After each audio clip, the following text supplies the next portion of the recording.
বাড়ির বাইরে না গেলে আমার সন্তান যে ক্ষুধার জ্বালায় মরে যাবে।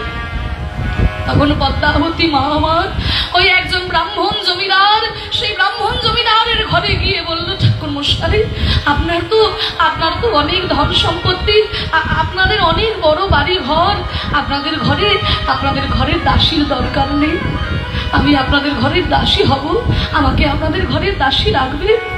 না না, আমার জন্য কোনো টাকা পয়সা খরচা করতে হবে না, আমি সারাদিন আপনাদের ঘরে সব কাজকর্ম করে দেব, আপনার মন্দিরের সমস্ত কাজকর্ম করে দেব, আমি তো ব্রাহ্মণেরই স্ত্রী, আমি মন্দিরের সব কাজ করে দেব, আমাকে বিনিময়ে পয়সা দিতে হবে না, শুধু ওই গোবিন্দের প্রসাদ দেওয়ার পরে একটুখানি প্রসাদ আমায় দেবে, সেই প্রসাদ আমি গ্রহণ করব, আর আমার একটা ছোট্ট ছেলে আছে তো, ওই ছেলেটার মুখে ওই প্রসাদ একটু তুলে দেব।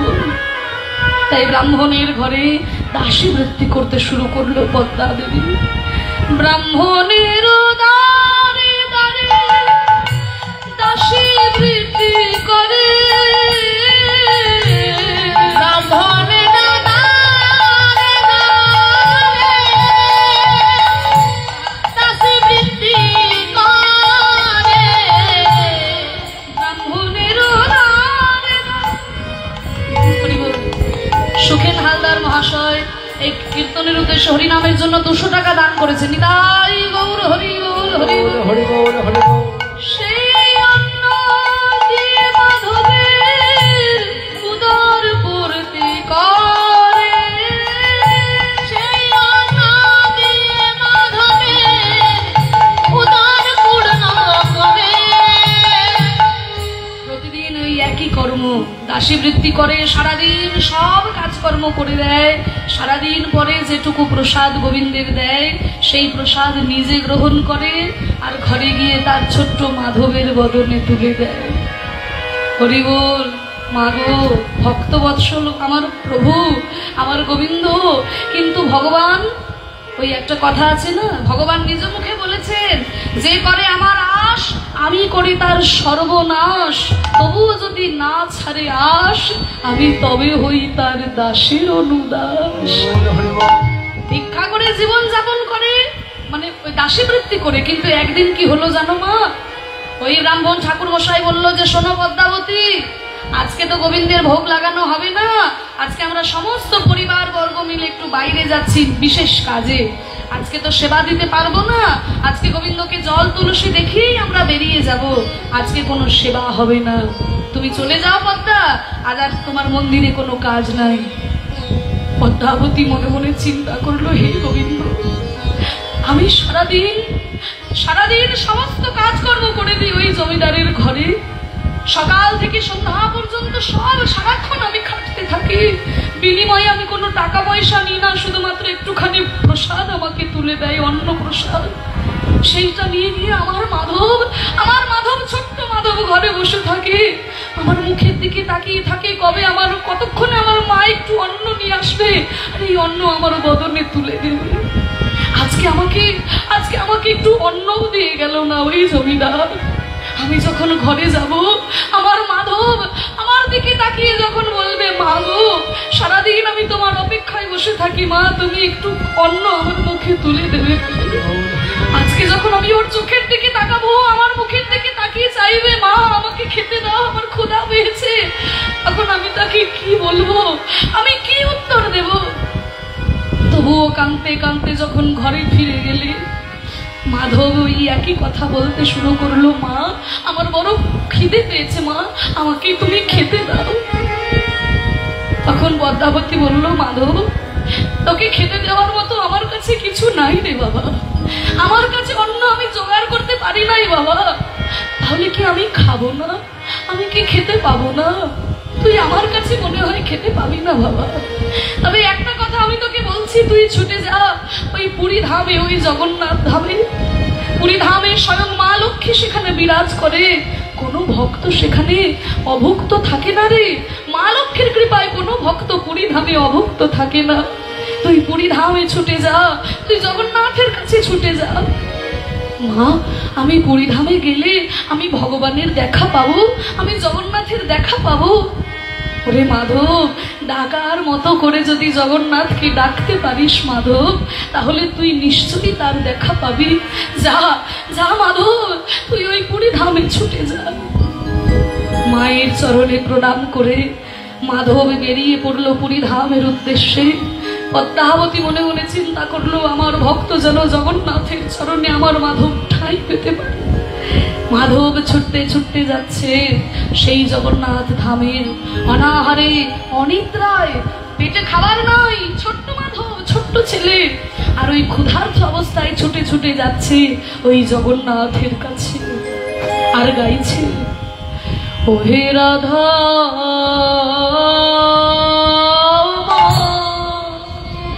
ও মাধব, হে বহুত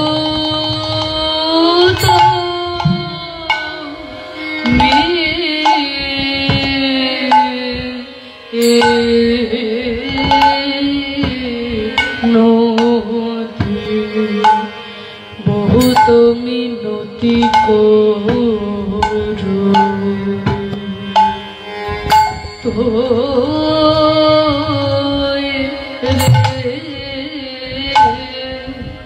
রাধা মাধব, মাধব হে এই নিবেদন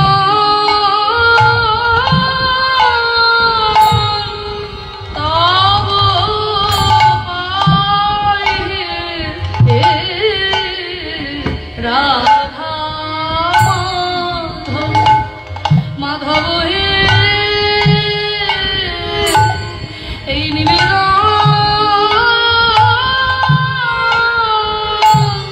তব পাই হে, আমায় চরণ ছাড়া করো না হে এই নিবেদন তব পাই হে, চরণ ছাড়া করো না হে এই নিবেদন তব পাই হে, চরণ ছাড়া করো না হে এই নিবেদন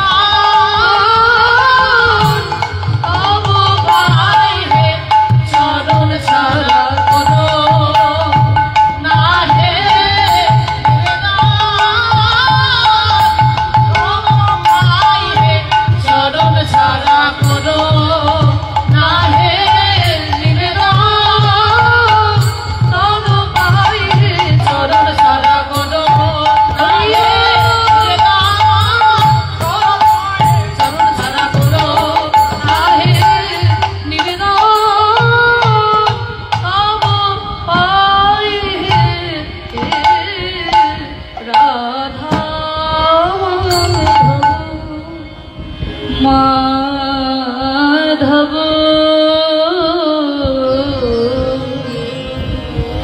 বহুত মিনতি করু তোয় হে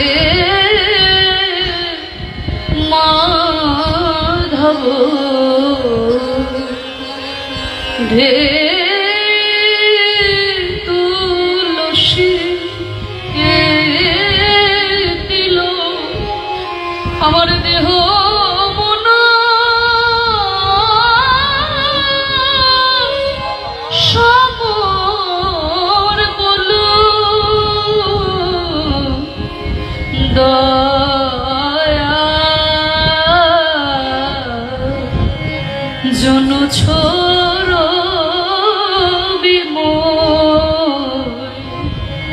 হে মাধব, কত সুন্দর নিবেদন। এই পদাবলীটি হচ্ছে বিদ্যাপতির লেখা, কবি বিদ্যাপতির রচিত এই পদাবলী। এগুলো আমাদের সম্পদ বাবা।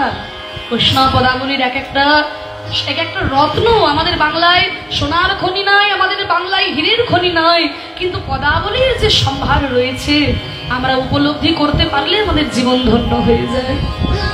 মাধব বহুত মিনতি করি তুই, তোমার চরণে আমি প্রার্থনা জানাবো। কি দিয়ে আমি প্রার্থনা জানাবো ঠাকুর?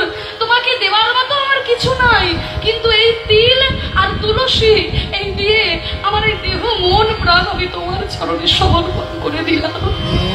তোমাকে কি দেব? টাকা পয়সা ধন সম্পদ গয়নাগাটি এটা তুমি আমাকে দিয়েছো ঠাকুর। আমার কি আছে তোমাকে দেওয়ার? যেটুকু আছে আমার এই দেহ, আমার এই মন, আমার ভক্তি। তাই তিল তুলসী দিয়ে তোমার চরণে আমার মনকে নিবেদন করে দিলাম। দয়া দয়া জনি ছড়বি মই, যেন আমায় দয়া ছেড়ো না হে, আমায় দয়া ছেড়ো না হে। আমি চির অপরাধী বলে দয়া ছেড়ো না হে, চির অপরাধী বলে ওহে মাধব তোমার শ্রীচরণে চির অপরাধী বলে, ওহে মাধব তোমার শ্রীচরণে চির অপরাধী বলে আমায় দয়া ছেড়ো না হে। দয়া জনি ছড়বি মই, আমায় যেন তুমি কৃপা ছেড়ো না মাধব। ভগবান বললেন ভক্ত তোমাকে যে আমি কৃপা করব, তুমি বলছো আমাকে দেওয়ার মতো তোমার কিছু নাই, তোমাকে আমি কৃপা করব। তা তোমার কাছে কিছু নাই, তোমার কোনো গুণ তো আছে, কোনো গুণ তো আছে। যারা আমাকে স্মরণ করে, এই যে নারদ মুনি কত সুন্দর বিনা যন্ত্রে কত সুন্দর গান গাইতে পারে, যারা ভক্ত আমাকে স্মরণ করে তাদের কত গুণ রয়েছে। তা তোমার আমাকে দেওয়ার মতো কিছু নাই, তাহলে তোমার মধ্যে কি গুণ রয়েছে আমাকে বলো। বলে গুণ গুণ আমার মধ্যেও নাই, আমার মধ্যে কোনো গুণই নাই। গণইতে দোষ গুণলে সোনা পাবে, গণইতে দোষ গুণ সাইয়ে পাবি, গুণ লেশো না পাবি। বলছে গণইতে দোষ, যদি আমার তুমি দোষ গুণ বিচার করতে বসো, খাতা কলম নিয়ে যদি তুমি আমার দোষ গুণ বিচার করতে বসো, তাহলে যদি এইদিকে দোষ লেখা হয় আর একদিকের পাতায় গুণ লেখা হয়, তাহলে দোষের দিকটা একেবারে ভরে যাবে, মানে পাপের দিকটা একদম ভরে যাবে, খাতাতে আর লেখার জায়গা থাকবে না। আর গুণের দিকে হয়তো একটা লাইনও ভর্তি হবে না। তুমি তো ভালোই ভক্ত, তুমি তো জেনে শুনে, তুমি তো জ্ঞান পাবি, তুমি তো জ্ঞান পাবে, তুমি নিজেই জানো যে তোমার মধ্যে কোনো গুণই নাই, তুমি দোষেই তোমার ভরা। আমার গুণ তো কিছুই পাবে না মাধব,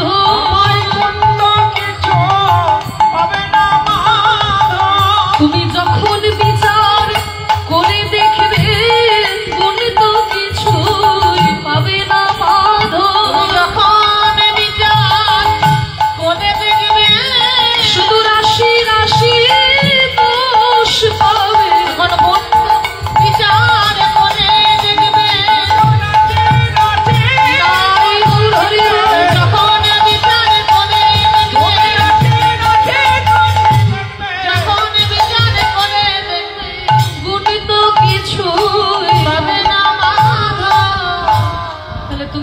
জানো যে তোমার মধ্যে গুণের লেশ মাত্র নাই, শুধু দোষেই ভরা তোমার শরীর, তোমার দেহ মন, তাহলে কোন সাহসে তুমি আমাকে ডাকছো? তুমি যখন জানো যে তোমার মধ্যে কোনো গুণ নাই, শুধু দোষেই তোমার ভরা, তাহলে তুমি কোন সাহসে আমাকে ডাকছো? বলে সাহস, সাহস তো তুমি আমাকে দিয়েছো ঠাকুর। তু জগন্নাথ জগতে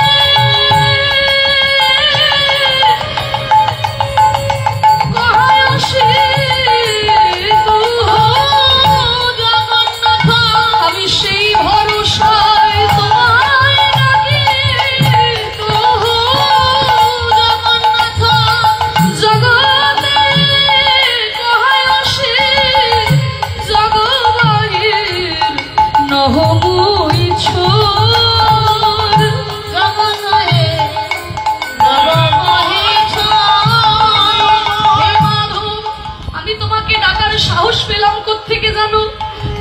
আমি শুনেছি তোমার নাম হলো জগন্নাথ।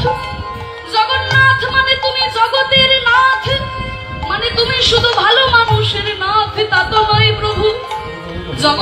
জগতে তো শুধু ভালো মানুষ বাস করে না, জগতে যেমন সৎ মানুষ থাকে অসৎ মানুষ থাকে, তাহলে ভালো খারাপ সব মিলিয়ে জগৎ হয়।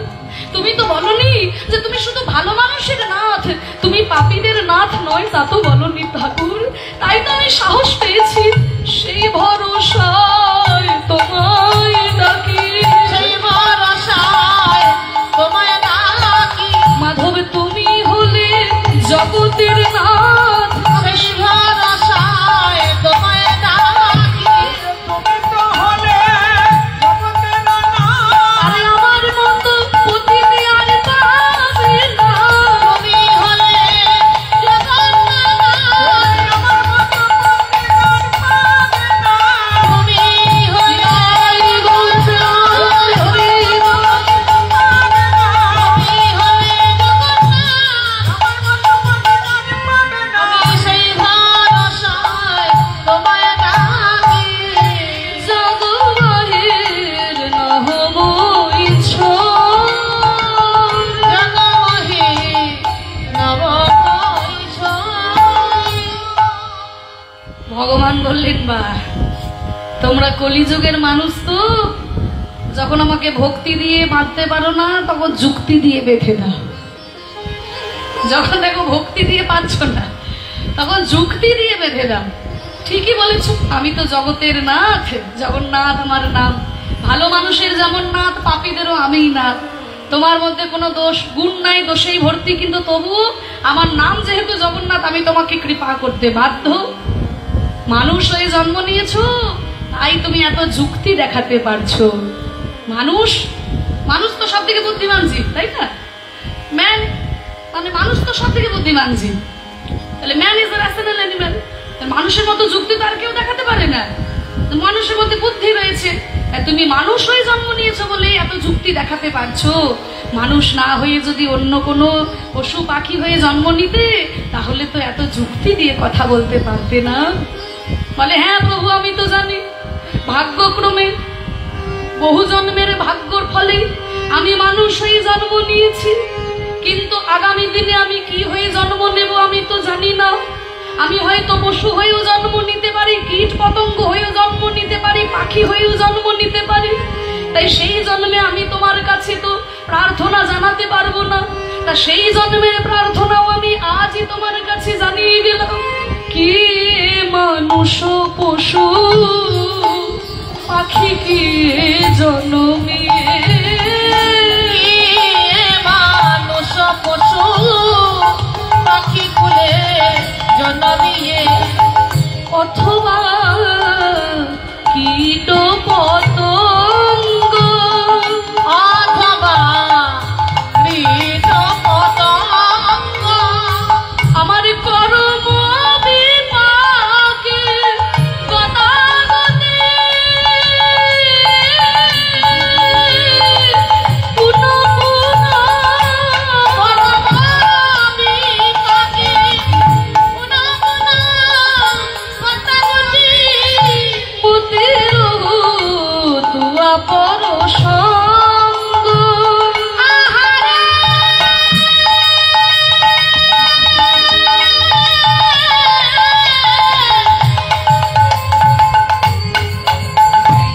পতিরহ তুয়া পর সঙ্গ, ওই চরণে মতি থাকে, আমার ওই চরণে পতি থাকে।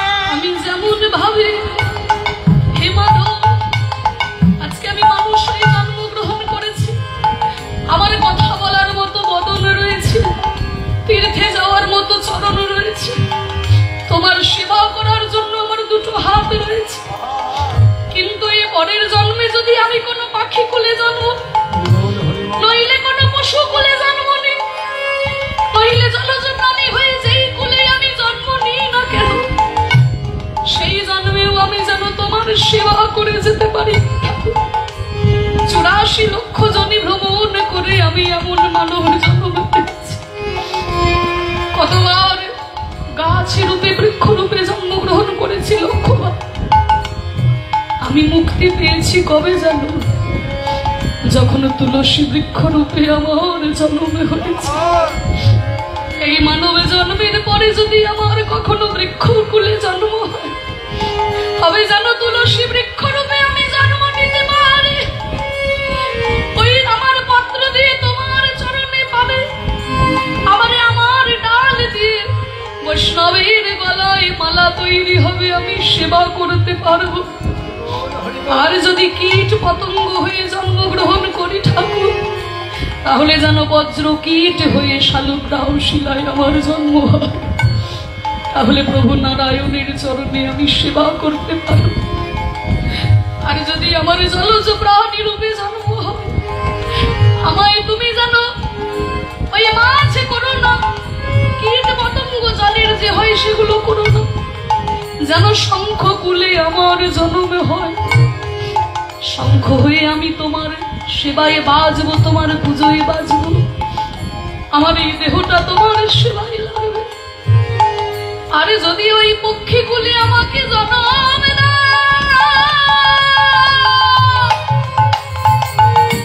যেন আমাকে শিখে কুলে জন্ম দিয়ে ঠাকুর, ওই ময়ূর রূপে যেন আমার জন্ম হয়।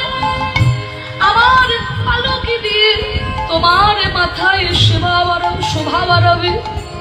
আবার আমার পালক দিয়ে তৈরি পাখা তোমার অঙ্গে মৃদু মন্দ বাতাস হয়ে সেবা করব। আর যদি আমাকে পশুকুলে জন্ম দিও ঠাকুর, আমাকে যেন কুকুর বিলাল বাঘ ভাল্লুক খাতি করো না, যেন আমার ওই ধেনুকুলে জন্ম।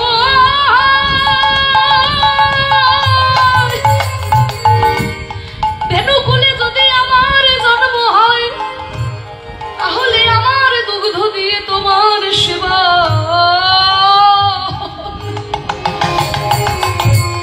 আর আমি মরে গেলে আমার চামড়া দিয়ে তৈরি শ্রীখোল তোমার কীর্তনে বাজবে। আমি মনের মতো করে তোমার সেবা করতে পারবো।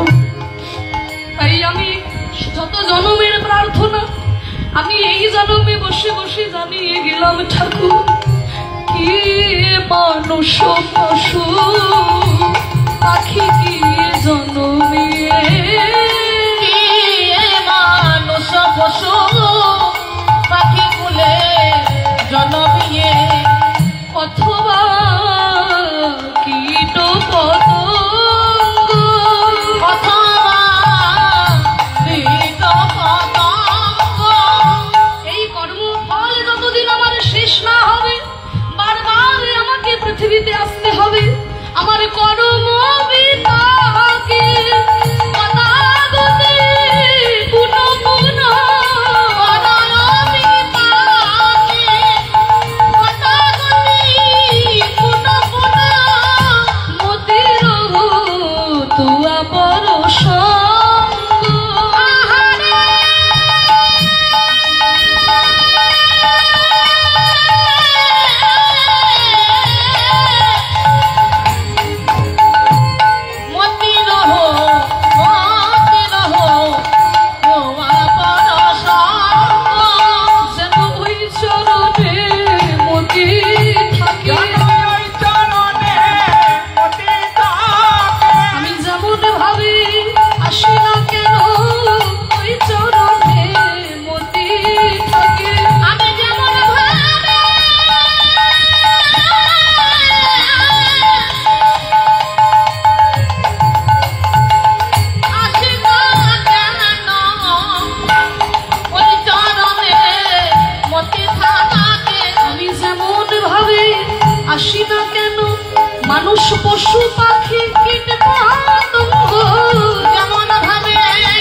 এত সুন্দর প্রার্থনা যিনি জানাচ্ছেন তাকে আমরা একটু প্রণাম জানাবো না?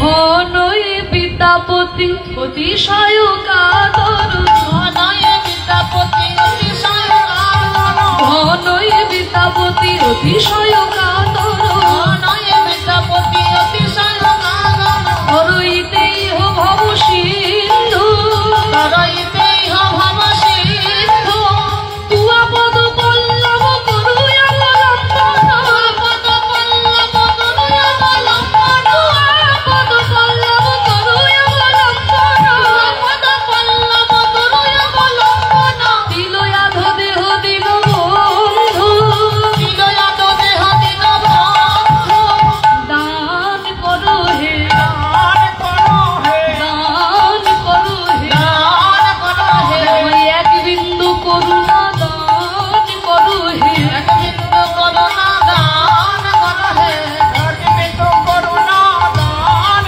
করো হে, এক বিন্দু করুণা দান করো হে। এই বাবা মা মানিকনগর নিবাসী, ওনার স্ত্রী স্বর্গীয়া সাগরিকা মণ্ডল মহাশয়া, ওনার স্ত্রীর স্মৃতির উদ্দেশ্যে আত্মার শান্তি কামনায় এই বাবা আমার কি